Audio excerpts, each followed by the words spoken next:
Hello YouTube fans, here again. And to complete the video nasties and go on my video nasties, why not this one? That being don't go into the house alone. What do I mean by don't go into the house? Now it's one of these, I'm not sure if it come out in 1979 or 1980. I'd say roughly about 79, because you do get a bit of that Saturday Night Fever about this one. But it's one of them, if you like Psycho, you like Psycho 2, you sort of like movies, let's say, like The Maniac and films similar to that similar nature, this would definitely be the movie for you. It would definitely be the film for you because it's sort of like that nature. So where do I go with Don't Go Into the House Alone? It starts off, you've got this guy and he's working in a burning factory, where you burn things and you melt things down and, you melt things. And you've got the idea that when he was a kid, he was abused by his mum. That's why I say it's a bit of psycho.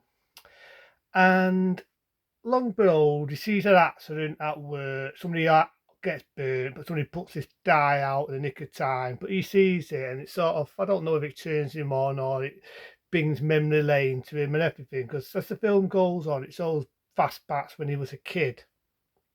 And you get the idea his mum used to talk to him. Whenever he did anything naughty, his mum used to put his arms near fire, like I'm doing, and she used to burn his arms.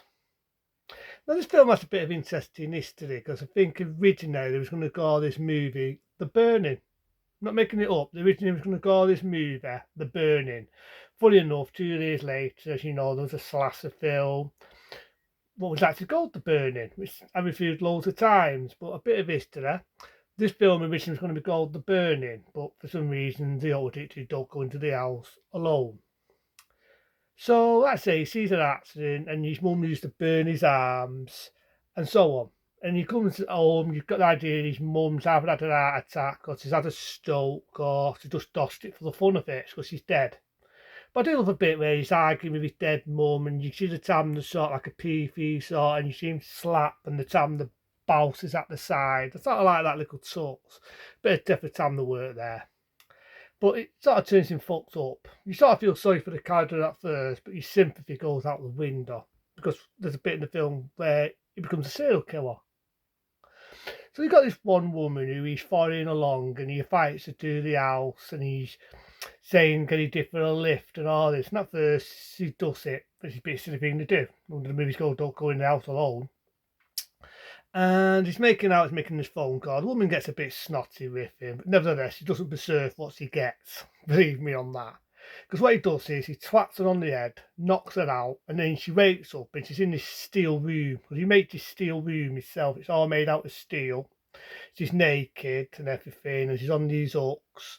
And he barges in with a welder's mast on, a right over all, a mast and everything. And he has a bow torch and he puts oil all over her. You don't think they're going to do it, and they fucking do, and it's traffic. He just puts a lighter on and he burns her alive. Good effect, good practical effect, but definitely traffic. He burns this poor woman alive. Yes, it was snotty. Yes, it was bitsy, but she didn't deserve to go like that. He literally burns her to death. And like I say, this was a video nasty back in its day. And I do know it was banned in the UK for a number of days. And it was, like I say, if I repeat myself, it was one of the video nasties. And I can definitely see why at that bit, it's nasty. It's in your face when he barges in, he's got the welder suit on, see him putting oil on this poor naked woman and he burns her alive. But in all fairness, that's the only nasty bit in the film. The only nasty bit. You see one scene halfway in the film where he finds this woman who's hitchhiking and he dives off, and then you just see the aftershocks. You don't actually see him burning another woman, you just see the aftershocks of her body. You assume it's her. So you don't really see him kill anybody. I mean, I thought, go for fucking boat. Go for boat. Have 2 naked women in a welded fucking steel room and have them fire a fucking rocket launcher on them. I know, it's not that type of film. It's not that type of film. But to me, that's the only nasty bit in the film. And I've got to admit, his sympathy goes out the window when he kills that poor woman. Yes, she was stuck up. Yes, she was a snotty cunt. But she never deserved to get killed like that. Nobody does. I know it's only a film. I'm going to into it there. So the sympathy goes out the window. Now he has a mate who becomes his buddy halfway through the film, right? And people are giving him shit over that diet got burnt and they saved his life and everything, and so on. But his mate talks him into going out and having a night out. This was the era when you had distos and all Saturday Night Fever and everything. And he buys himself a nice shirt, buys himself a nice suit, and he's going out on a date. And you know, he goes into the days of the distos. A good bit of music. I can't remember how the music goes now. It's in the end of the film and all it goes la la la la la la. How'd it go now?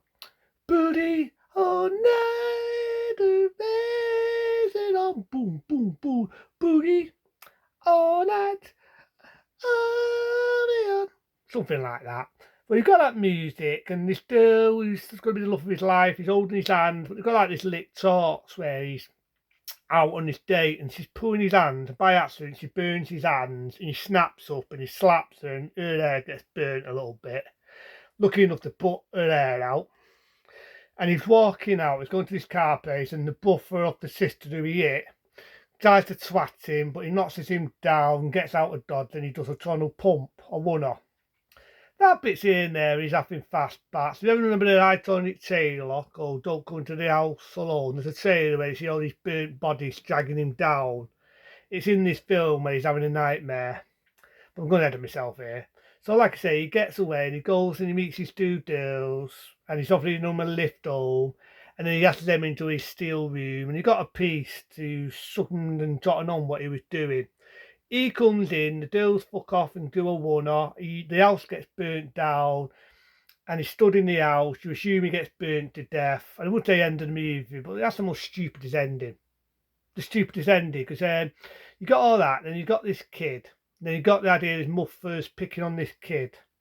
Then you hear the voice. You got the idea the kid's going to be the next psychopath. And I'm thinking, where the fuck has this all come from? To me, it's a lad, right? It's lad of a lad who got abused, he got burnt.